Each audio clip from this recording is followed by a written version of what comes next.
তো ধন্যবাদ বন্ধুরা, কেমন আছেন? আশা করছি ভালোই আছেন। আপনারা দেখছেন ওয়াইটি ইন্টারনেট চ্যানেল। তো আপনারা অনেক দিন থেকে যুবশ্রীর ভাতা সেটা আপনাদের বন্ধ করে রাখা হয়েছিল। তো ইতিমধ্যে আপনাদের কিন্তু পেমেন্ট করা হচ্ছে ৩,০০০ টাকা করে। তার রিসিপ্ট এবং তার প্রুফ আমি এই ভিডিওতে আলোচনা করব। আপনারা ভিডিওটি শুরু থেকে শেষ পর্যন্ত দেখবেন। তার আগে আপনাদের একটা কথা জানিয়ে রাখি, অনেক ভাই এবং বোন আছে ওয়েস্ট বেঙ্গলে যারা মাধ্যমিক পড়ছেন এবং 11-এ পড়ছেন, কেউ এইচএস দিয়েছেন, কেউ নিউ ইয়ারে গিয়ে ভর্তি হলেন কলেজে ফার্স্ট ইয়ারে।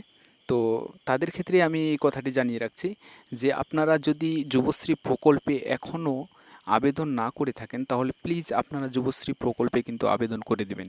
কারণ যুবশ্রী প্রকল্পে আবেদন করলে আমাদের রাজ্য সরকার কিন্তু তার লিস্ট একটা বার করবে, এবং লিস্টে যদি আপনার নাম আসে তাহলে আপনি মাসের মাস কিন্তু ১৫০০ টাকা করে ভাতা পেয়ে যাবেন।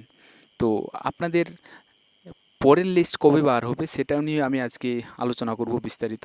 তার নোটিফিকেশন কবে দেওয়া হবে সে নিয়ে আজকে আলোচনা করব। আপনারা ভিডিওটি শুরু থেকে শেষ পর্যন্ত দেখবেন। তো ভিডিওটি যদি আপনাদের জন্য একটুও হেল্পফুল হয়ে থাকে তো প্লিজ ভাই আমার চ্যানেলটাকে সাবস্ক্রাইব করে দিন, এবং যারা নিউ রেজিস্ট্রেশন করতে চাইছেন প্লিজ আমার চ্যানেলটাকে সাবস্ক্রাইব করে দিন। আমি কিন্তু নিত্য নতুন এই ধরনের ভিডিও আপনাদের জন্য আপলোড করতে থাকব। তো চলেন আমরা আজকে সরাসরি আলোচনায় আসছি। তো বন্ধুরা, আমি সরাসরি আলোচনায় চলে আসলাম। এখানে আপনারা দেখতে পাচ্ছেন ইউর ক্লেম অফ আরএস ১৫০০ টাকা আদার জেন্টস এবং related for your Kolkata PAO 11 treasury and is scheduled to be credit to bank account number এটা ২৭/১০/২০২১ তারিখে WBIFMS এর মাধ্যমে কিন্তু পেমেন্ট করা হয়েছে কত টাকা? ১৫০০ টাকা। উপরে আপনারা দেখতে পাচ্ছেন। আর এখানে দেখতে পাচ্ছেন এটাই কিন্তু একই অ্যাকাউন্ট নাম্বার, আমি অ্যাকাউন্ট নাম্বারটাকে হাইডেন করে রেখেছি। একই অ্যাকাউন্ট নাম্বার, এটা কিন্তু ২৭ তারিখে ১৫০০ টাকা কিন্তু পেমেন্ট করা হয়েছিল, ক্রেডিট করা হয়েছিল।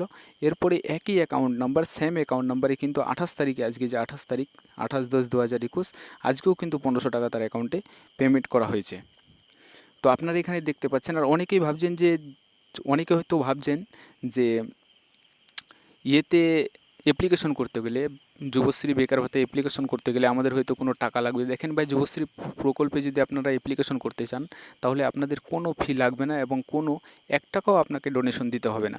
ফ্রিতে এটা আপনি রেজিস্ট্রেশন করতে পারবেন। তো কিভাবে রেজিস্ট্রেশন করবেন আমি কিন্তু নেক্সট ভিডিওতে আপনাদের জানিয়ে দেওয়ার চেষ্টা করবো ইনশাল্লাহ।